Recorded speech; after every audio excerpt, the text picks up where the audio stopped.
물론 여긴 국민 라디오.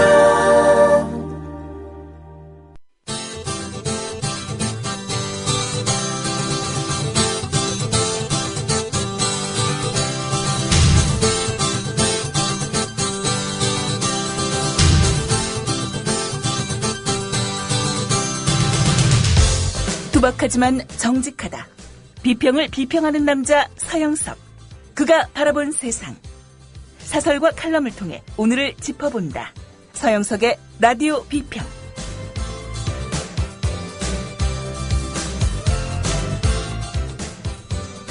안녕하십니까, 서영석입니다. 기초생활수급 노인들이 있습니다. 우리나라에 한 40만 명 되는데요. 가장 못 사는 노인이라고 보시면 됩니다. 오늘 이 40만 명의 기초생활수급 노인들은요, 기초연금 줬다 뺏기는 날입니다. 주거급여를 포함한 생계급여 지급일인 오늘 20일, 독거노인의 경우 7월달에는 약 39만 원을 받았지만 이번 달에는 29만 원만 입금이 됩니다. 지난달 기초노령연금이 기초연금으로 바뀌면서 10만 원에서 20만 원으로 인상된 만큼 생계급여가 10만 원 공제됐기 때문입니다. 모든 노인들에게 20만 원을 주겠다는 박근혜 대통령의 공약이 법 제정의 미비로 인해서 정작 그 혜택을 반드시 받아야만 하는 가장 밑바닥에 있는 기초생활수급 노인들은 오히려 10만 원 뺏기고 만 겁니다. 기초생활법 대통령령의 기초연금을 생계급여와 별도로 지급한다는 문구 하나만 넣으면 해결되는 일입니다. 그런데도 그 문구를 집어넣지 않아서 기초연금과 생계급여, 기초연금을 받는 만큼, 더 받는 만큼 생계급여를 줄이기 때문에 결국은 10만 원 덜 받게 된 겁니다. 남에 대해서 무관심하는 것은 좋습니다만은 정말로 우리가 따뜻한 시선을 보내지 않을 경우에 그야말로 목숨 그 자체를 위협받는 이런 사람들에 대한 우리들의 관심, 배려 더 시급하고 더 절실한 오늘입니다. 라디오 비평 시작합니다. 함께하고 계신 방송은 정치평론가 서영석 미디어협동조합 이사장이 진행하는 라디오 비평입니다. 지상철 조합원 신청 광고입니다. 강화대교 앞에서 개념 부부가 만드는 개념 곰탕, 연지연 곰탕. 연지연이란 가마솥의 장작불로 온종일 구워내는 곰탕을 서로 나누어 이어지는 인연이란 뜻입니다. 연지연 곰탕이 민주주의를 열망하는 조합원 여러분과 국민의 건강을 책임지겠습니다. 곰탕 포장 판매는 한 팩 800g에 7,000원이며 7팩 이상은 무료 배송으로 드립니다. 연지연 곰탕은 강화대교 입구에 위치해 있습니다.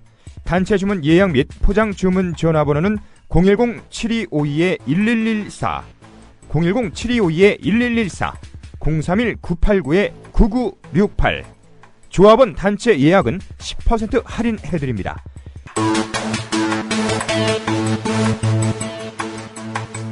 포장 판매 금액의 10%는 국민TV 후원금으로 쓰입니다.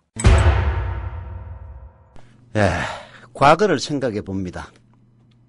일본 제국주의자들이 한반도를 지배했던 36년, 아마 첫 10년 정도는 우리나라가 독립돼야지 하는 생각들 다들 하셨을 겁니다. 그래서 독립지사들에게 자금도 보내주고, 근데 그 10년이 20년이 되고 30년이 됐습니다.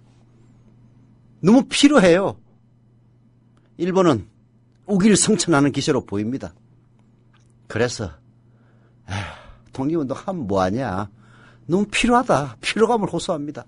그래서 일본 제국주의자들 밑에서 2등 국민이나마 3등 4등보다는 낫다 해서 변절한 사람들이 바로 이광수라든지 최남선이라든지 하는 이원수 작곡가, 고향의 봄, 그런 사람들입니다. 그리고 해방이 된 이후 친일파들이 내세웠던 자기 방어 논리가 바로 그것이었습니다. 피로감. 우리는 너무 힘들었어. 할 만큼 했어. 그 피로감의 논리들, 언제나 우리가 가장 경계해야 될 논리입니다. 그래서 제가 오늘 첫 칼럼으로 한겨레 신문에 한기영 연구위원이 쓴 피로감이라는 프레임, 이게 친일파에서 이어져온 대한민국 자칭 보수들이 언제나 수많은 서민들을 지배하고 그들을 자기 자신의 뜻대로 휘둘르기 위한 언론을 통해서 주입하고 있는 논리입니다. 들어보시죠. 지금으로부터 80년 전 1934년 7월 24일 삼남 지방에 대수재가 났다. 사망 237명, 실종자 부상자 포함 676명의 인명피해가 났다. 23만여 명이 집 잃은 이재민이 되었다. 검색을 해보니 동아일보는 그해 말까지 총 195개의 삼남 수재 관련 기사를 실었다. 대부분이 자사의 수재 의연금 실적 보도였다. 참사의 진상과 원인 규명, 책임자 처벌과 재발 방지를 촉구하는 기사는 찾아볼 수가 없었다. 총독부의 피해 집계 발표를 보도한 8월 25일 기사 위에는 7월의 백중달이라는 제목으로 아름다운 사진 화보를 실었고 그 옆에는 찬바람이 불자 관광객들이 조선으로 오고 있다는 반가운 소식을 전했다. 산 사람은 사는 게 중요하다며 슬쩍 프레임을 비트는 것은 보수 언론의 아주 오랜 전통인가 보다. 물론 산 사람은 살아야 한다. 동시에 물을 건 묻고 따질 건 따져야 한다.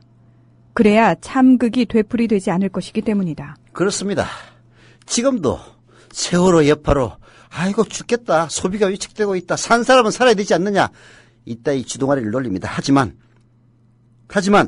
동시에 물을 건 묻고 따질 건 따져야만 합니다. 그렇지 않으면은 또다시 그러한 참사의 피해자가 바로 우리들 자신이 될 수 있기 때문입니다. 세월호 피로론이 득세하고 있다. 시기가 교묘하다. 7.30 재보궐선거가 야당의 참패로 끝나고 박근혜 대통령 지지도도 심리적 저지선이던 40%가 무너지려다 반등하던 시기에 말이다. 보수 언론들은 기다렸다는 듯이 국민들이 세월호 심판론을 앞세운 야당이 아니라 경제 살리기를 강조한 여당을 선택했다며 세월호 피로감을 설파하고 있다. 그렇습니다. 사실 지방선거의 투표율 아주 낮았죠. 그 낮은 투표율에 박근혜 위기론, 그야말로 발분한 노령청의 투표로 새누리당이 심판을 받기는커녕 오히려 야당을 심판하고만 희한한 선거 결과가 나오긴 했습니다만은, 그러나 그걸 세월호 심판을 앞세운 야당이 아니라 경제 살리기를 강조한 야당을 선택했다고 주장하는 것은 그야말로 말도 안 되는 논리에 불과합니다. 야당이 언제 세월호 심판론을 내세웠습니까?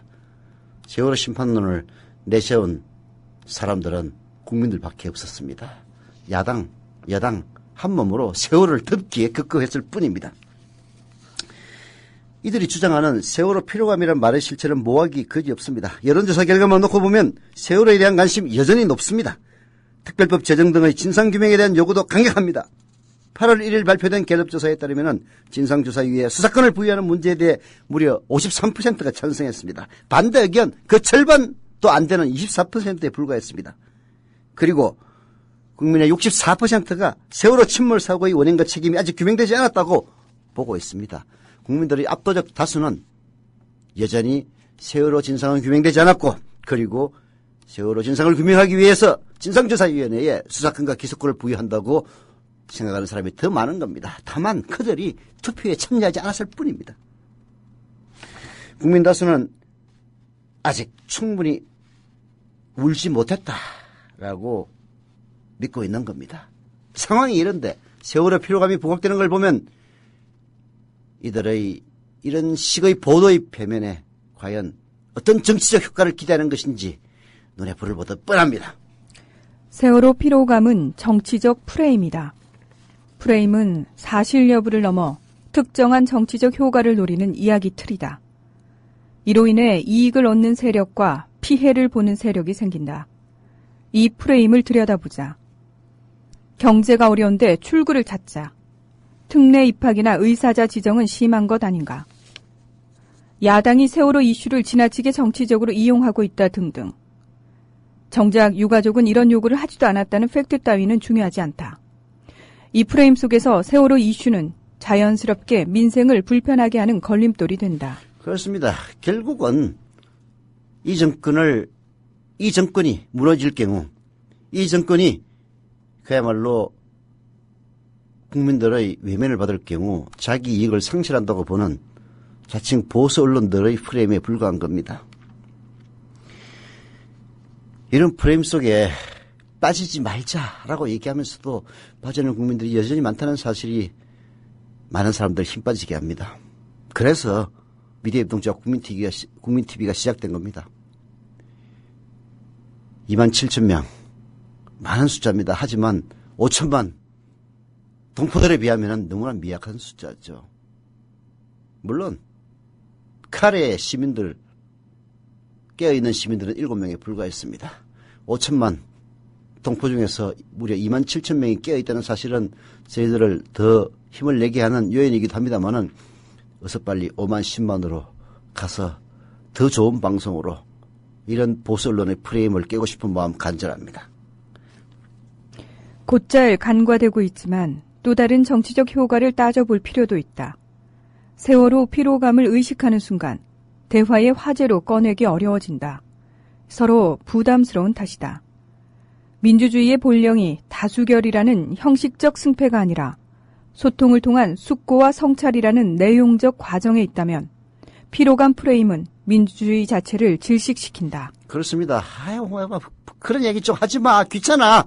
라고 하는 순간 소통은 단절됩니다. 민주주의가 뭡니까? 내 의견을 얘기하고 상대방의 의견을 듣고 서로 찬성하고 반대하고 토론하고 반박하고 하다가 그 합리적인 부분을 뽑아서 새로운 합의를 도출해내는 과정이 바로 민주주의 아닙니까? 그런데 세월호 피로감을 이야기하는 순간 그러한 토론과 소통의 기회 자체가 원천봉쇄된다는 것, 그게 바로 민주주의에 대한 최고의 해악이기도 합니다. 지금 보수 언론들 바로 민주주의를 말살시키기 위해서 그야말로 발버둥을 치고 있는 것처럼 보입니다. 물론 피곤한 건 사실이죠. 왜 필요한 겁니까?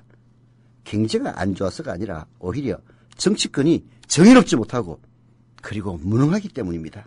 그래서 쏙이 터지고 피로감이 쌓이는 겁니다. 야당의 무원칙 갈팡질팡, 정부 여당의 독선, 이게 바로 피로 유발자입니다. 프란치스코 교황의 말처럼 평화와 화해는 충돌이나 갈등이 없는 상황이 아니라 충돌이나 갈등 속에서 저희들이 바로 정의를 추구한 그 결과가 평화요 화해인 겁니다. 그리고 정의는 정치권의 유족들 앞에서 다 내려놓고 듣고 또 듣는 일에서부터 시작이 됩니다. 새누리당도 마찬가지고 새정치민주연합도 마찬가지입니다. 새정치민주연합 박영선 대표, 원내대표, 왜 여당과 합의를 할 때 유가족하고 소통을 하지 않는 겁니까? 정말 미스터리예요. 지금 대한민국에서 가장 필요한 사람들이 누구겠습니까? 다른 누구보다도 세월호 유가족들입니다. 그들 앞에서 감히 어떻게 피로를 얘기할 수가 있다는 이야기입니까? 사는 게 아니에요. 하루하루가 지옥이고 못 지켜줘서 너무 미안하고 뱃속에다 열달을 가지고 있다 낳은 내 새끼라고요. 어떻게 내 새끼를 데려갈 수 있냐고요. 안전한 세상을 만드는데 너와 내가 따로 없습니다. 그 작은 노력, 바로 세월호 특별법 제정입니다. 겹겹이 가려진 세월호 사건의 진실, 그 환부가 드러나야 수술할 수 있습니다. 수사권이 부여된 세월호 특별법이어야만 합니다. 지금 사인.세월호 416.org에 접속하셔서 서명해 주시기 바랍니다. 다시는 이런 비극이 없는 세상을 만드는 힘, 그 힘을 사인.세월호 416.org에서 함께 모아봅시다. 예, 게시판에서 어제 NULL 널, 이거 컴퓨터 용어인데요. 님이 세상을 바꾸기 위해서 공동선이 악을 이기는 세상을 만들기 위해서 그냥 가만히 있지 말고 작은 실천부터 시작하려 하신다라고 글을 올려주셨습니다. 감사드립니다. 우선 목표를 자기 주변 사람들 10명에게 저희 국민TV를 적극적으로 알리고 조합원 가입을 유도하도록 하겠다 라면서 한 건 하셨다고 써주셨네요. 늘님 감사드립니다. 그리고 지난 주말 아니지 이번 주 초부터 계속 안 들으신 분들은 계속 질문하시는데요. 저희 라디오 비평 진행을 문희정 아나운서가 맡는 게 아니고 최희은 아나운서가 지금 휴가 중입니다. 땜빵하고 있습니다. 이번 주만. 네. 그리고 조합원 가입. 오늘은 웬일입니까? 무려 4명이 맨 위에 있는데요. 다들 조합원 가입과 동시에 출자금 납입까지 해서 색깔이 바탕화면이 파랗게 나옵니다. 지난 시간에 가입하신 서울 동대문구의 히포조이님, 그리고 대전 서구 탐방동의 JSJS2415님, 그리고 모리군님, 서울 도봉구 노해로의 자이언트님, 감사드립니다. 조합원 가입하시고 출자금까지 다 납입하셨습니다. 그리고 아침에 가입은 하셨지만 아직 출자금 납입하지 않으신 서울 관악구 서림동의 울트라노바님, 울트라노바면 우리말로 초신성인데, 그리고 해맑음님, 조합원 가입은 감사드리고요. 출자금도 납입해 주시기를 부탁을 드리겠습니다. 프란치스코 교황의 기자회견 마지막까지 저희들 올리고 있습니다. 세월호 리본, 다른 것은 정치적 중립에 위배되니까 리본을 떼시는 게 어떻겠습니까? 라고 어떤 사람이 얘기를 했답니다. 교황에게. 그래서 그러나 교황님, 그분이 누군지 진짜 궁금해요. 인간적인 고통 앞에서 중립을 지킬 수는 없다. 인간적인 고통 앞에서 중립을 지킬 수는 없다. 밑줄 쫙 그으세요. 하시면서 방한 내내 세월호 리본을 달아서 세월호 유가족들에 대해 아낌없는 지지를 보내신 교황님, 감사드립니다. 지옥의 가장 뜨거운 자리는 도덕적 위기의 순간에 중립을 지킨 그런 인간들을 위해 예약되어 있다는 단테의 신곡 지옥편에 나오는 이야기가 교황님의 말씀 속에서 더욱 더 새롭게 다가왔습니다. 비록 교황은 그따위 기계적인 중립 선택하지 않았습니다. 그러나 이 대한민국의 대통령 박근혜 대통령은 기계적 중립도 아니고 사실 거꾸로 치우친 거죠. 그러나 스스로는 중립을 지키고 있다고 믿는 모양입니다. 한겨레신문 임석규 논설위원이 치우친 교황, 중립한 대통령이라는 칼럼을 통해서 이런 점을 지적하고 있네요. 들어봅시다. 박근혜 대통령은 8.15 경축사에서 세월호라는 말을 쓰지 않았다. 우회적이고 간접적으로 거론했을 뿐이다. 올해 들어 잇따라 발생한 사건 사고들은 오랫동안 쌓여온 비정상적 관행과 적폐를 낱낱이 보여주고 있다는 문장 속에 세월호는 엄정한 가치 중립으로 녹아있다. 대통령에게 세월호는 그저 숱한 사건 사고들 가운데 하나일 따름이다. 세월호를 중립으로 바라보는 시각에서 정부의 책임은 온데간데 없이 사라지고 만다. 세월호 참사를 교통사고라고 했던 새누리당 의원의 인식과 놀랍도록 일치한다. 그렇습니다. 8.15 경축사에서 올해 들어 잇따라 발생한 사건 사고들은 오랫동안 쌓여온 비정상적 관행과 적폐를 낱낱이 보여주고 있다. 이렇게 박근혜 대통령 말씀하셨습니다. 그것은 결국 세월호 참사라는 건 뭐 교통사고하고 다를 게 뭐가 있느냐라는 인식과 일치하는 겁니다. 반면 프란치스코 교황은 귀국 비행기 안에서 세월호 유족의 고통 앞에서 중립을 지킬 수는 없었다라고 말씀하셨습니다. 정치적으로 이용될 수 있다고 생각하지 않았느냐는 질문에 대한 대답이었습니다. 비행기 안에서도 노란 리본을 달고 계셨다고 합니다. 중립을 사전에서 찾아보면요, 어느 편에도 치우치지 아니하고 공정하게 처신한다 이렇게 나옵니다. 세월호 앞에서 공정할 수가 없었고 그리고 치우칠 수밖에 없었노라는 교황의 고백, 과연 뭘 얘기하겠습니까? 교황은 부에노스아이레스 추기경 시절 겪은 참사를 소개하며 당시에도 똑같은 생각을 했다고 떠올렸다. 2004년 12월 30일 부에노스아이레스의 나이트클럽 레푸블리카 크로마뇽에서 불이 났다. 업주는 연말 대목을 놓치기 싫었다. 정원을 초과해 1,500명이나 되는 손님을 받았다. 술값을 안 내고 나가는 사람이 있을까봐 출구는 잠가놓았다. 탐욕은 피해를 키웠다. 195명이 죽고 700여 명이 다쳤다. 대부분 젊은이였다. 클럽은 호르에 베르골리오 추기경의 집에서 가까웠다. 추기경은 누구보다 빨리 현장으로 달려갔다. 지금의 프란치스코 교황이다. 바로 프란치스코 교황, 당시 호르헤 베르골리오 추기경이었습니다. 그 추기경, 크로마뇽 참사 1주년 미사에서 이렇게 외칩니다. 부에노스아이레스는 통곡해야 합니다. 이 도시는 당신들이 흘리는 눈물로 정화돼야 합니다. 이 산만하고 피상적인 도시는 스스로 깊은 비탄에 빠져야만 정화될 것입니다. 이렇게 얘기합니다. 4년이 흘렸지만 수십 명의 관련자 가운데서 불과 14명만이 유죄 판결을 받고 사건 허지부지 됩니다. 분노한 추기경은 참사 5주년 미사에서도 잊지 말자고 호소합니다. 부에노스아이레스는 아직 울 필요가 있습니다. 아직 충분히 울지 않았어요. 일하고 아첨하고 돈 버는데 골몰하고 주말을 어떻게 즐길까 신경 쓰느라 더는 여기에 없는 우리 아이들을 위해 충분히 울지 않았어요. 이렇게 호소합니다. 교황께서 세월호에 대해 많은 말을 한 건 아닙니다. 다만 잊지 말고 가슴에 간직하고 기억하겠다고 했습니다. 그리고 노란 리본을 달고 유족 얘기를 들어주고 유족의 눈물이 어린 그 순례 십자가를 바티칸행 비행기에 실었을 뿐입니다. 교황이 던진 무언의 메시지는 어떤 말보다 강력했습니다. 잊혀가던 세월호는 교황의 말없는 말의 힘으로 강렬하게 되살아난 겁니다. 교황은 타인의 울음에 무디고 우는 법을 잃어버린 도시를 피상적 도시라고 질타한다. 무엇이 옳은지 분별하기보다 최신 유행이나 기기, 오락에 빠지는 경향이라고 교황은 피상성을 설명한다. 울어야 할 때 울지 않는 사회, 더 통곡해야 할 때 울음을 그친 사회는 피상성에 빠진 사회다. 우리는 지금 피상적 도시인 아닌가. 교황은 아프게 묻고 있다.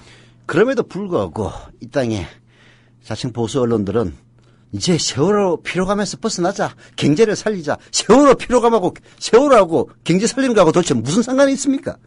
이런 식으로 얘기합니다. 하지만 지금은 더 울어야 할 때이고 더 통곡해야 될 때입니다. 세월호 참사의 원인은 밝혀지지 않았고 이런 시기라면 또 다른 위험, 언제 어느 때 우리 자식들이 잃지 않아야 될 목숨을 잃을지도 모릅니다. 사실 군대도 또 하나의 세월호가 아니고 다른 무엇이겠습니까? 지금 서울 시내 곳곳 지하에 큰 구멍들 발견되고 있습니다. 다행히 현재 서울시를 운영하는 사람이 야당 시장이기 때문에 그래도 일말의 위안이 되긴 합니다만은 이런 문제를 그야말로 본격적으로 조사해서 그 사고의 위험을 근본적으로 치유하지 않는 한 정말 언제 어느 때 서울의 도시 한가운데가 푹 빠져가지고 아파트 수십 채가 무너져 내려서 수십 명, 수백 명, 수천 명이 목숨을 잃을지도 모르는 겁니다. 그래서 세월호 참사의 진상을 규명하고 책임질 사람을 책임지게 하자, 그런 이야기입니다. 예, 우리의 안전은요 단지 세월호에만 그치는 게 아니란 이야기입니다. 대통령은 8.15 경축사에서 과거 잘못을 묻어두고 새로운 미래를 열어간 곳은 없다며 그것은 깨진 항아리를 손으로 막는 것이나 다름없다고 했다. 박 대통령의 세월호 중립은 공정성과는 거리가 멀다. 유족의 애끓는 고통 앞에 엄정한 중립은 위로의 손길조차 내밀지 않으려는 매몰찬 냉혹이다. 대통령은 지금 깨진 항아리에 한 손을 얹고 있는 거 아닌가. 임석규 논술위원이 지적했다시피요. 정말 박근혜 대통령을 보면은 냉혹하다는 얘기 생각밖에 들지 않습니다. 어떻게 저렇게 냉혹할 수가 있을까? 과연 저 사람이 우리의 안전과 우리의 생명을 맡길 수 있는 이 나라의 대통령 자격이 있는 것인가? 저 냉혹하고 매몰찬 저 얼굴이 그런 느낌 듭니다. 여보, 국민TV 조합비 이제 낼 때가 됐다고 하는구만요. 오, 그래요.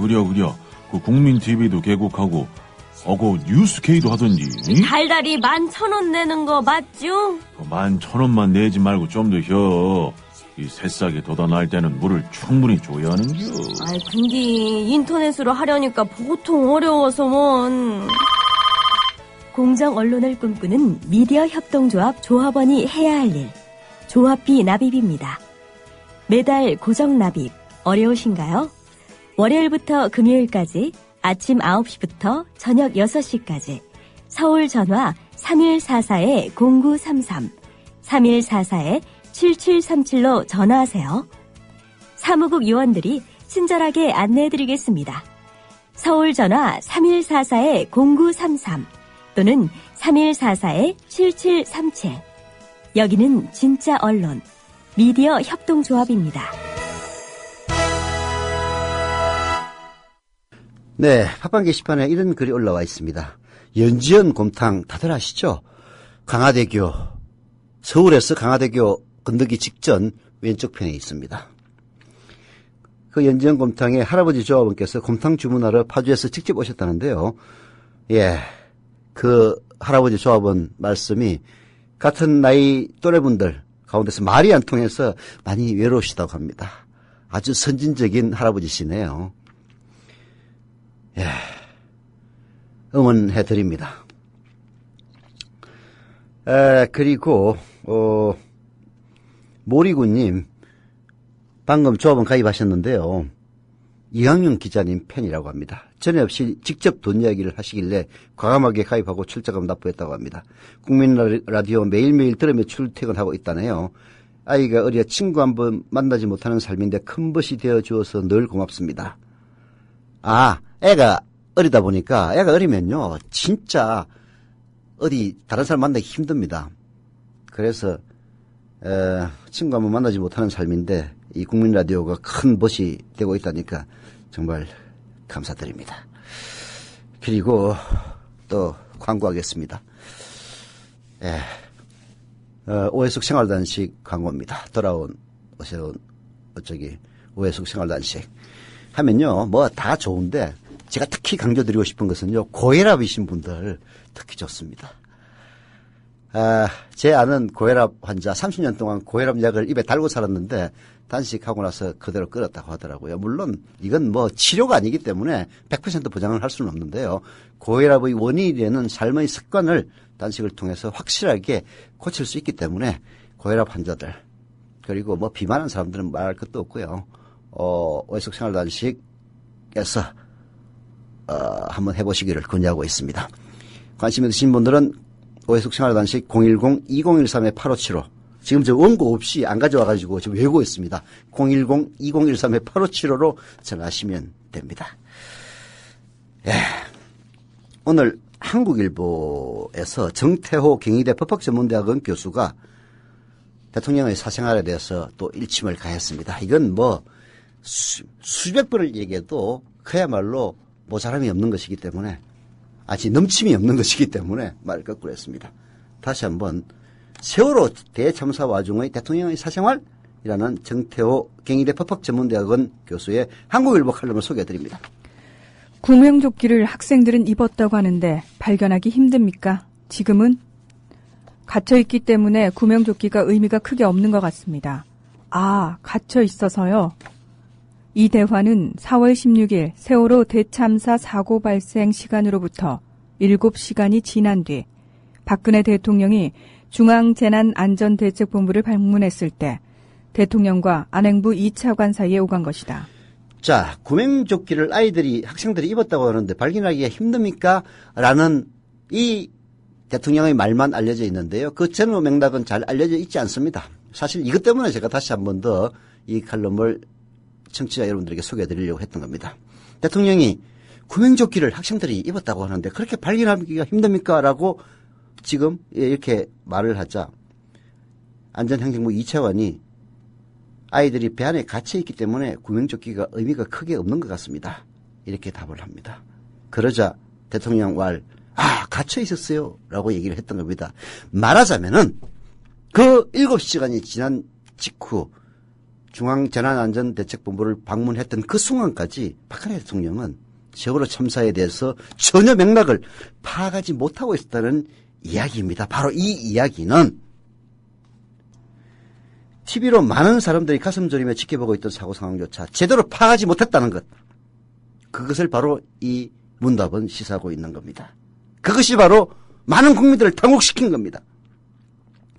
유선 서면 보고가 20차례 이상 올라갔다는 청와대 기관 보고의 내용이 과연 사실인지, 그렇다면 대통령이 제대로 된 보고도 이해하지 못할 정도로 대가리가 완전 뽕꼬라인지, 대참사가 예상되고 있음에도 불구하고 단 한 차례의 대면 보고도 받지 않고 긴급회의도 소집하지 않을 만큼 박근혜 대통령이 우선순위를 둬야 될 일이 무엇인 것인지 의문의 꼬리를 물고 떠오르지 않을 수가 없습니다.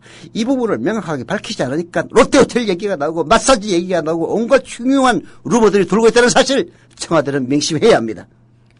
국민적 의혹을 풀기 위한 야당 의원들의 질문에 김기춘 대통령 비서실장은 대통령이 문제의 7시간 동안 어디에 있었는지 알지 못한다고 했다. 의문을 잠재우기 어려웠던 김 실장의 답변은 세간의 입방아에 오르고 급기야는 인접 국가들의 언론도 민망한 추측에 가담했다. 대통령의 사생활을 얘기하겠다는 거 아니냐. 대통령의 일거수일투족을 분초별로 다 까발리는 게 온당하다고 보나. 대통령의 소재는 안보사항. 이 말들은 세월호 참사 당시 청와대 보고체계와 대통령의 구체적 역할과 관련한 청와대의 자료를 제공할 것을 요구하거나 관련 증인의 채택을 요구하는 야당 의원들의 주장을 반박하는 과정에서 여당 의원들이 한 말이다.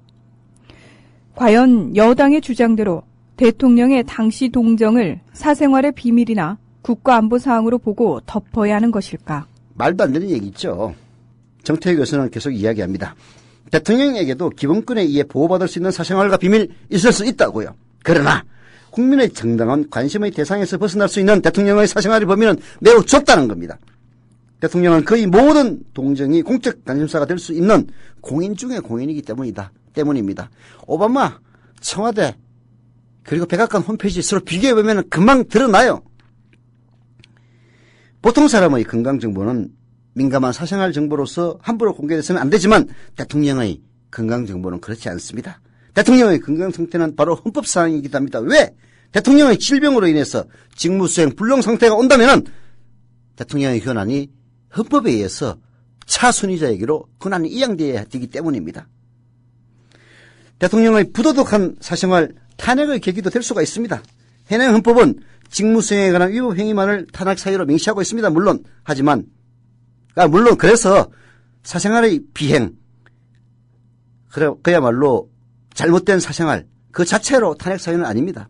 하지만 대통령의 사생활 관련 비행 내지 범법 행위는 위법한 직무수행으로 귀결될 가능성이 높습니다. 왜? 그런 사생활을 덮기 위해서 자기의 권한을 남용할 우려가 있기 때문입니다. 또한 정치권이 눈 감아왔던 위법적인 직무수행을 이유로 탄핵소추를 결행하게 할 수도 있는 겁니다. 르윈스키 스캔들로 탄핵 일보 직전까지 몰렸던 클린턴의 사례, 우리의 기억에 생생합니다. 그런데 세월호 참사와 관련한 대통령의 동정은 기본권에 의해 보호받을 수 있는 사생활의 비밀도 아니다. 청와대에서 직무를 봐야 할 시간에 은밀한 사생활이 있었다고 하더라도 비밀로 보호할 가치도 없기 때문이다. 또 대통령의 신변 안전을 위해 비밀로 해야 할 사항도 아니다. 미래의 구체적 동정이 아니라 과거의 행적이기 때문이다. 사고 당시의 대통령 동정의 정확한 공개가 아니라 오히려 대참사가 예견될 때조차 제대로 가동되지 않는 청와대의 보고체계, 국군 통수권자인 대통령의 의문스런 행태 내지 상황 파악조차 못하는 그의 무능이 국가 안보를 위협하고 있는 것이다. 생각할수록 모골이 송연해지는 대한민국의 국정현실이 아닐 수가 없습니다. 먼 바다도 아닌 근해에서 가까운 바다에서 두 눈 멀쩡히 뜨고 나간 대참사에 대한 국가심장부의 어처구니 없는 대처의 근본 원인, 그리고 대통령을 대신해 당시 상황을 지배함으로써 구조작업을 거르치게 했던 그 인간 누군지 정확히 밝히는 것만큼 큰 공익이 또 있을 수가 있습니까? 만약 대한민국이 대통령 중심제 국가가 아니라 제대로 작동하는 의원내각제 국가였다면 그야말로 비등하는 여론의 압력으로 내각 총사퇴를 초래했을 수도 있는 비극적 인재가 바로 세월호 참사입니다. 대통령 중심제였기 때문에 박근혜 대통령 살아난 것이지 만약 내각제였으면 뭐같이 잘렸을 거예요.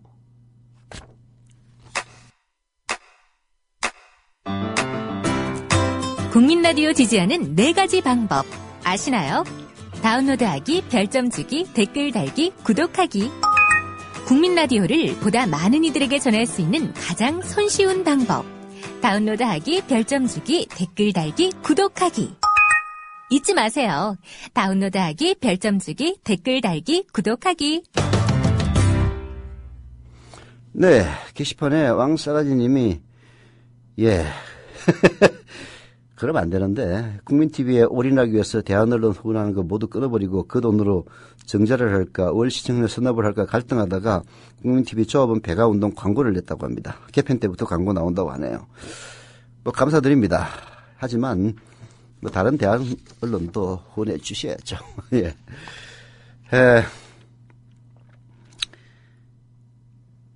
셀프 수사 한계 드러낸 사이버사 댓글 결론. 한국일보 사설입니다. 어제죠. 사이버사 댓글 관련, 최종 수사 결과가 발표된 날입니다. 그래서 도하 각지의 언론들이 사설을 싣고 있는데요. 요약하면은 이런 이야기입니다. 김관진이 봐주기 위한 그런 수사밖에 안 된다. 결국은 셀프 수사 한계가 있을 수밖에 없다라는 겁니다. 그 내용 시간 관계상 자세하게 설명은 안 하겠는데요.